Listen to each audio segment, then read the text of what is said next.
China is manipulating all of this. They're benefiting from all of this chaos. Russia is now a basically vassal state of China because of our policy in Ukraine. And so Russia is looking at what we're proposing to do. And they're saying, you know what? We're going to go to Beijing, and Beijing's going to go to Tehran, and Tehran's going to go to Caracas and Havana and Pyongyang and all these other countries around the world that are in the global south. And we're going to form our own bloc. And we're going to actually do something. We're going to have a full break from the US dollar as the reserve currency. That'll be how we retaliate. And you're already seeing that play out.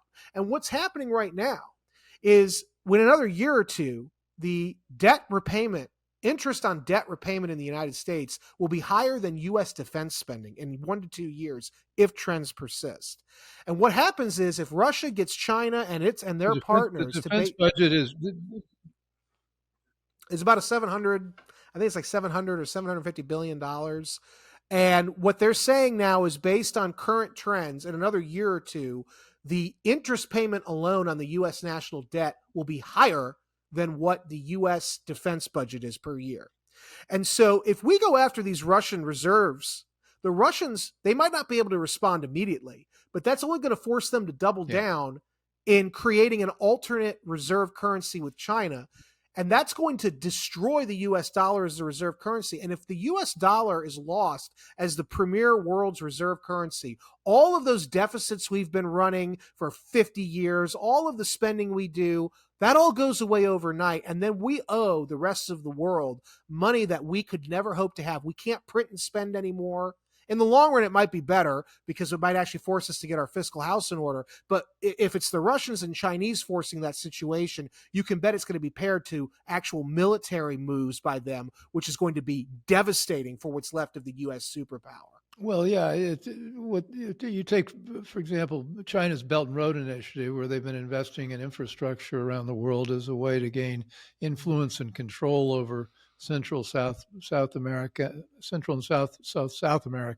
and also Africa, some parts of Asia, et cetera, et cetera. That's hard money lending. I mean, they're going in, they've got real terms.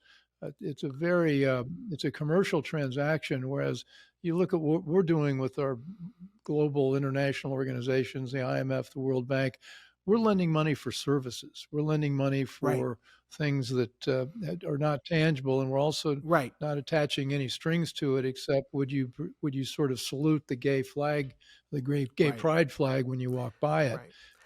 If you're a Catholic nation, naive approach to dealing in the world. Yeah. And if you're a Catholic nation or a Muslim nation, they don't want to do business with us. So we've been accused of trying to export democracy promotion. We're no longer doing that. We're promoting a transgender wokeism agenda around the world. Yeah. And that, if you talk about countries that don't want to deal with that social piece, if we seize the Russian dollar assets, $300 billion, it may sound like a drop of bucket to us who have a $33 trillion deficit. It's not a drop in the bucket to most of the countries around the world who are going to start saying, we got to get out of this system. We can't trust America at all. That's right. And you're already seeing, by the way, Russia used to be pretty good about trying to be the middleman when it came to Iran, pinging back between us and Iran. The moment October 7th happened, what you have witnessed is Vladimir Putin has decisively made Russia very obvious. He's very clear that we support Iran. We stand with Iran. Just last week, he flew and met with the leadership of Iran and had a photo op with them in which he explicitly said that Russia stands with Iran. Okay, so what you're seeing now is the Beijing-led autocratic alliance throughout Eurasia is congealing into one bloc.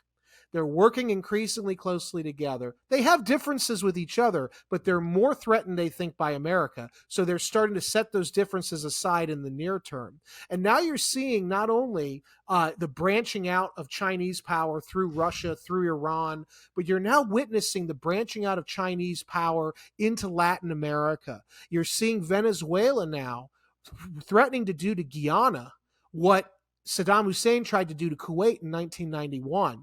And even if the Venezuelan army is the biggest joke in the world, which it probably is, next to the Iraqi Navy, The fact of the matter is, the mere fact that the mere fact that they are threatening to do this is going to destabilize our part of the world and cause an even larger refugee flow. Joseph Humeyer, a friend of mine who specializes in Latin American affairs, he said to me about 2 months ago when we were on the lecture circuit, we were having dinner, he and I, and he said that he thinks it could be the greatest refugee wave in the history of the world if this Venezuelans go into Guyana. Coming up to our southwestern border, which even now is at record numbers of illegal people coming in, we can't control it. Now imagine if there's a full-throated great power war in Venezuela between in Latin America between Venezuela and Guyana that forces us to get involved on the side of Guyana, and obviously China and Russia to get involved, and Iran on the side of Venezuela in our own backyard.